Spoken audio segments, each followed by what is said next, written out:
With energy and confidence, Vivi leads her students in a voguing routine, a type of dance known for its queer roots. As a transgender woman, dancing has played a crucial role in her self-exploration. I was always seen as a boy, so when I started dancing and moving in a more feminine way, it felt like I was finally discovering my true self. Vivi first noticed that she was different to other boys in elementary school, and that realization was reinforced because the genders were strictly separated. My friends were always girls. There was always a barrier between the boys and me. She started dancing when she was a college freshman and felt ready to explore her identity. She immediately fell in love with voguing. The culture welcomes people of all gender identities. That's why it had such an impact on me. I'm glad Vivi is my first voguing instructor. I think I have become more confident because dancing has helped me learn how to express myself. Meanwhile, it may have taken Nemo years to realize he was a transgender man. But working to understand himself has been a lifelong theme. I would always think I was so different to everyone else. But the term transgender was almost non-existent back then.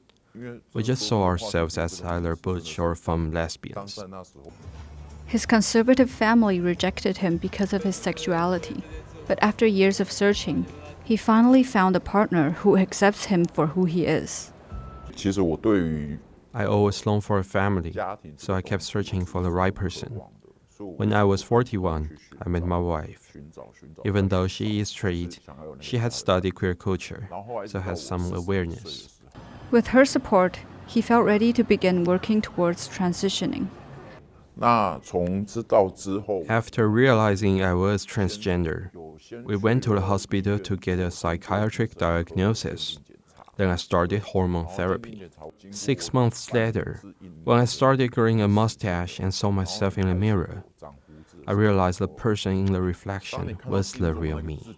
Nemo then contacted the Taiwan Alliance to promote civil partnership rights for help to legally change his gender. The group has supported those, including Vivi, suing household registration offices that refuse to facilitate the process. Because there are no clear regulations, most people are forced to undergo gender-reaffirming surgery, considered by many to be a human rights violation. We've seen highly qualified individuals unemployed for years because they faced such significant job hunting challenges. The group hopes to set a precedent in Taiwanese courts and push for official legislation. Even though there's no legislation, we can still invoke the spirit of the Constitution, which is to respect personal rights and gender identity. Taiwanese citizens should have the right to register their gender according to how they identify. And when it is wrong, it should be possible to change it. However, some people worry about the consequences of letting transgender people change the gender on their ID without surgery. Their body remains the same, and their social status doesn't change. Another issue is whether they can claim access to spaces and resources designated for that gender. When they start living as a woman, it often means conforming to gender stereotypes. A man growing out their hair, wearing lipstick, putting on a skirt. But being a woman isn't just about external things. People may feel uneasy or resistant to change, but the rights of transgender people should be prioritized. That doesn't mean people's fears are ignored. On the contrary, we should discuss them and look for solutions together. With the help of the TAP-CPR, in July 2024, Nemo became Taiwan's first transgender man to change his legal gender without surgery. I feel like I've become a real man. I finally don't feel awkward when people look at my ID. However, things did not go so smoothly for Vivi.